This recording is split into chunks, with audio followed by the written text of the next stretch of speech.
Hello there everybody, this is Krista and welcome back to Crochet Witch Tarot.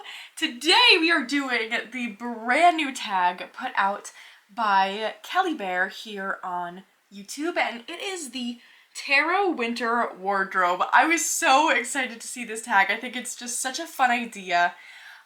I just love how creative people are in relating different categories of decks to just so many different fun things. I just thought this was really just clever and well thought out, so I really wanted to take part. So without further ado, I think we should just get right into it. So, the first category is, we're kind of like working from in different layers of clothing. So the first one is our base layer, or thermals, as Kelly explained it. So what is the fundamental deck to your tarot practice?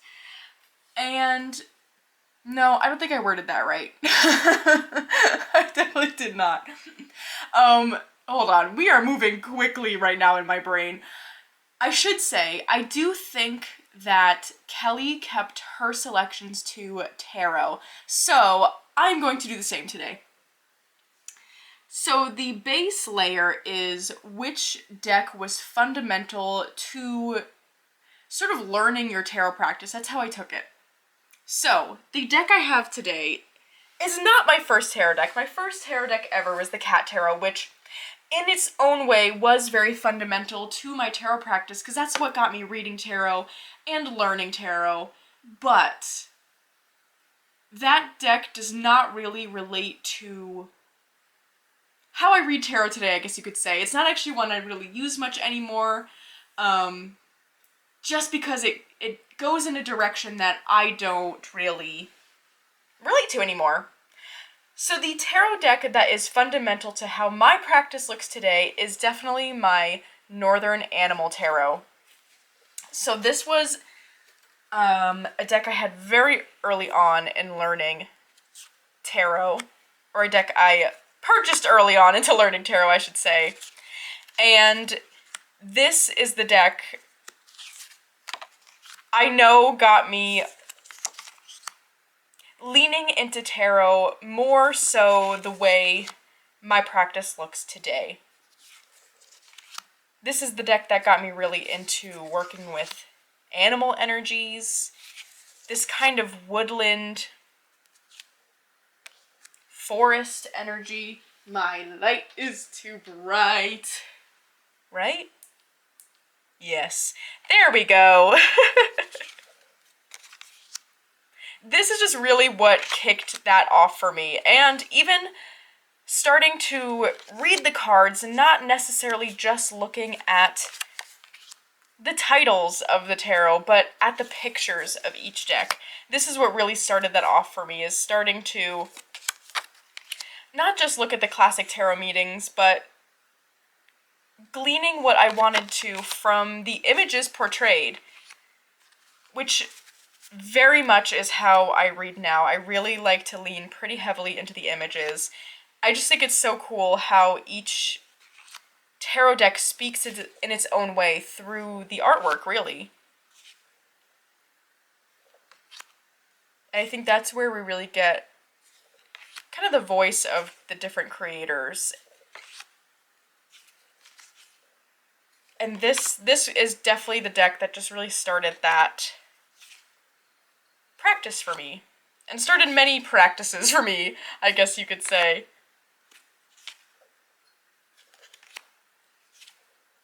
And I feel like I talk about this one all the time. I'm sure you all are tired of seeing it from me, but it just really is such a special one to me. And when I was thinking about this question, I first just went to go grab the Cat Tarot, but when I really thought about it, you know, of course it was fundamental in a very important way, because if I did not get that, who knows, you know, if I would have started reading tarot. But when it comes down to really how I read tarot, this is the deck I feel like really taught me that. And I love it. It smells like crayons. I think it was Jess from Jess Reads Cards who pointed that out. The first edition of this Northern Animal Tarot. Something about the ink and the way it's printed makes it smell like crayons, and I will never forget that because that's exactly what the smell is. Sorry, I'm flipping these in all different directions, but that is the Northern Animal Tarot, and that is my base layer. Alright, I love this next category. The next piece of clothing, the next layer we're putting on, is our ugly Christmas sweater. So a novelty deck that just brings you joy. Now this is a very new one for me, but I feel like it covers a very specific category. But that is my new Disney Villains Tarot. I love this thing. I really do. There's something so fun about this deck. I never thought this is one I would have, but I have been absolutely loving using it. What I say it covers a category is I also have, by the company who prints this is Insight Editions. We are adjusting my light again. Very sorry. Okay, I think that's better, question mark. I don't know. I have the Nightmare Before Christmas Tarot, and that one also brings me so much joy, but I ended up wanting to show this one because, well, I do use the Nightmare Before Christmas, you know, generally all year. It mostly gets its use, you know, during the Halloween season, where this one I would use all year long. It especially brings me joy because I have been using it alongside playing Disney Dreamlight Valley, which I have been loving to pieces. I got that idea from Dawn Michelle, who is Boho Tarot. I'm sure you all know. But she talked about using this deck while playing Disney Dreamlight Valley, and I just thought it was genius, and it was. I've been having so much fun. It's a deck I purely bought for fun, and I think that's important when it comes to, at least if you are someone who tends to collect tarot or like to have quite a few tarot decks, or not even, you know, not to say anything about decks anyone should or shouldn't have, but I think it's important sometimes to just have fun with tarot, and that's what this deck really lets me do, is just have fun. I think this one is very well done. Out of all the Insight Edition decks, which some of them I've seen have definitely been disappointing, I think this one was really well done. I love it. Look at that, with the Page of Coins, with the hyenas, that's so good! And little Lucifer showing up. Ugh, it's just so good. So, that is my ugly Christmas sweater deck, and that is the Disney Villains Tarot. Alright, next we are putting on our winter coats, and that is our Workhorse decks. Now I feel like there's a lot of different ways you can look at the idea of a Workhorse deck.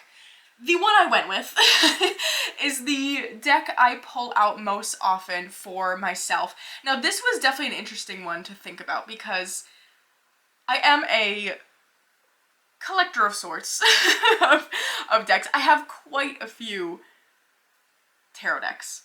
And I find that they more split into two categories of ones I know well and ones I am still getting to know. And so I really had to sit and think like, okay, which deck is it that I take out a lot for myself, or most often? If I was looking at Oracle decks, that'd be very easy because they all really bring something so different for me to the table that I know which Oracle decks I use the most. But after doing some thinking, I did realize there for sure is a tarot deck I bring out the most often just to use for myself, and that is the Forest of Enchantment Tarot. This is a deck that at this point I just know like the back of my hand. I feel like it really represents, I don't know, the magical side of my world. How I kind of see the world in a magical sense, you could say. And it's a deck that I just really connected to so immediately. I feel really connected to the artwork, the characters in this deck, how the guidebook is written. It's just kind of like I feel like if I had to pick out the perfect deck for myself, it would just hands down be this one. I love it so much. I mean, it's just so good. So, this is my winter coat deck, the Forest of Enchantment Tarot. Next up we have our Snow Boots, which is a deck that you are currently kind of digging into, a deep dive deck. That for me right now is the Pythonic Tarot, which is decently new in my collection, but I've really, really been loving getting to know this deck. It is one that, I don't know, there's kind of a lot going on in these different images. It's got this really cool guidebook. Each of the cards, each of the majors at least, has a different deity depicted. And there are some astrological associations, I think. There's different herbs and crystals throughout this deck. It's like each card has so much to unpack in the images that it feels just like one I really need to kind of sit with and work my way through. So that's what I've been doing. And I've been really enjoying it. I just think the artwork is so beautiful. It's so amazing for this time of year. I really want to get to know it well because I think it would be really awesome to use to work with some dark goddess energy, which I've also been doing. Yeah, I just think it kind of fits into that category so well. But it's just one of those decks that you don't have to. I feel like I need to really sit with and spend some time with, going through the cards, going through the guidebook, looking up the associations, and really just kind of making sense of it. But it's a really, really unique and cool deck, and I just think the artwork is so beautiful. It's very different than anything else I have. I love that card, the Moon card.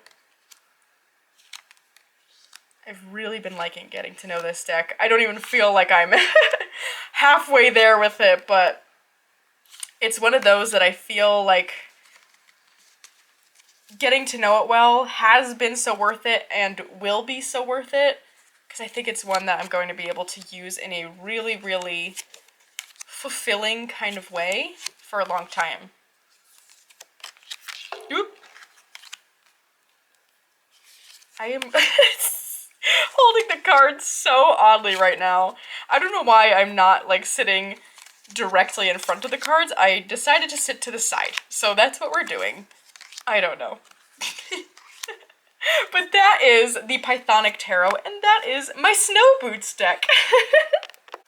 Our next layer is our hat. So this is a deck that kind of just leaves you scratching your head a little bit, kind of struggling to fully understand, and that for me is another new one, and that is the Witch Folk Tarot, which I love. There is something about this deck. I'm feeling very connected to it. This is the, I guess, second edition, I believe. I think the first edition came printed in a linen cardstock, and it didn't have this white border, which sounds very nice. But I do like this version as well. I'm kind of thinking about trimming the white border off. I don't know. Anyway, so this deck definitely takes its own course through the tarot. The images mostly just don't match up with the cards they're paired with in a classic Smith-Waite sense, or anything to my knowledge anyway. And the meanings in the guidebook really back that up, of it going in its own direction. But I have had some really awesome readings with this deck, and it's just one of those that I don't know, it just gives you a certain feeling of, like, I need to have this deck. I don't totally know why yet. Like, that hasn't been revealed to me yet or something. I don't know, but I'm feeling connected to it in some way. But it does, it's like when you initially pull cards, it kind of leaves me scratching my head a little bit because I'm so used to being able to at least, like, kind of read the images and compare it to my knowledge of the tarot, and I can't do that with this one. I really have to get into the guidebook. So it's one of those decks where it'll get easier to read the more I use it and the more I get to know the guidebook and just remember the meanings behind certain cards, but until then, it's a guidebook heavy deck for me. But I don't know, there's something about it. It's a weird one for sure. But I just really like it. I don't know, maybe I won't trim the borders off. I'm thinking about it. I'm not gonna be hasty, but I'm really excited about this one, but it is confusing to me. So that is my hat deck, and it is the Witchfolk Tarot. Next we have our Scarf, which is our hug deck, our comforting deck, and I kind of have a category for this one because I have like three decks in this category, and that for me is any deck that is themed around a cartoon I love. So I have it's not with me now, the Tarot of the Unknown, which is themed around Over the Garden Wall. But over here with me I have my beloved Adventure Time Tarot, as well as the Mystery Tarot, which is themed around Gravity Falls. So I feel like I have pretty extensively shown off the Adventure Time Tarot, so we won't flip through that one. But I do love that one, 2 pieces. So we're going to take a look at the Mystery Tarot, which again is themed around the cartoon Gravity Falls, which is one of my favorite shows. I just think it's so much fun, and I don't know, I think having a deck with characters that are so familiar to me because I have seen the show so many times, it's such a huge comfort because I can kind of pull cards for myself and not just go off the tarot meanings, but relate to what I know about these characters, and they just are comforting to me because, I mean, that's what I really use cartoons for. It's such a me time thing, a comfort thing. Having them on, even just in the background, is really, really comforting to me, and always has been. I've always been such a big cartoon watcher. And this is for sure one of my favorites. So I was really excited when, who prints this? Quarter Press prints these decks. They did a first run of it, and I did not get that deck. So when they did a second printing, I immediately hopped onto it because I just knew I wanted to have it. And these decks, I don't even read with super often. But if I'm just feeling like I need comfort, even just flipping through the pictures really brings that for me. And if I'm watching this show, it's just so much fun to bring the deck along with me and kind of just shuffle it while I'm watching. It does also read super, super well, though. I don't know, these kinds of decks are just really my top comfort decks. Any sort of cartoon-themed deck of a cartoon that I know and love, I'm just gonna want to have around. And I just think Quarter Press is very specifically good at this, I feel. They just, you can tell that they know the shows that they make decks out of. So, this is the Mystery Tarot, and that is my Scarf deck. Alright, and last but certainly not least, we have our Mittens, which is the deck you bring around for readings on the go, and that for me is hands down, if you have watched my channel, I'm sure you can guess, my teeny tiny tarot. this is always, always, always with me when I am traveling. I don't always bring decks around with me on my kind of day-to-day journeys. Because I do have the Everyday Witch mini that I just keep at work.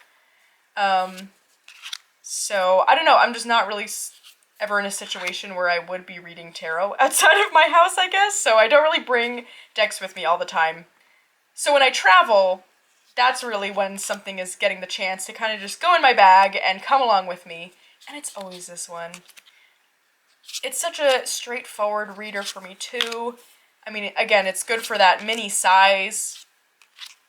I also really enjoy that her Oracle, the mini divvy, of course pairs super well with this, but it's also a mini deck, and it's an Oracle that you don't have a guidebook for. The messages are right on the cards, which makes it super transportable and super easy to do readings with on the go. I just love this deck. I think it's so well made. I love the art. This is by Holly Audley, if you are unfamiliar. And yeah, this is my, I don't even at this point keep around, or I haven't kept around many mini decks because I don't tend to use them unless I am bringing them somewhere with me. And I just noticed I always want to bring this one. Not to say that I don't have any other minis, but not many. So, this is my Mittens deck, and that is the Teeny Tiny Tarot. And that is all I have for you today, folks. So thank you so much to Kelly Bear for making this tag. I thought it was so genius and just really a lot of fun to think about. But other than that, I hope you are all having a fantastic week.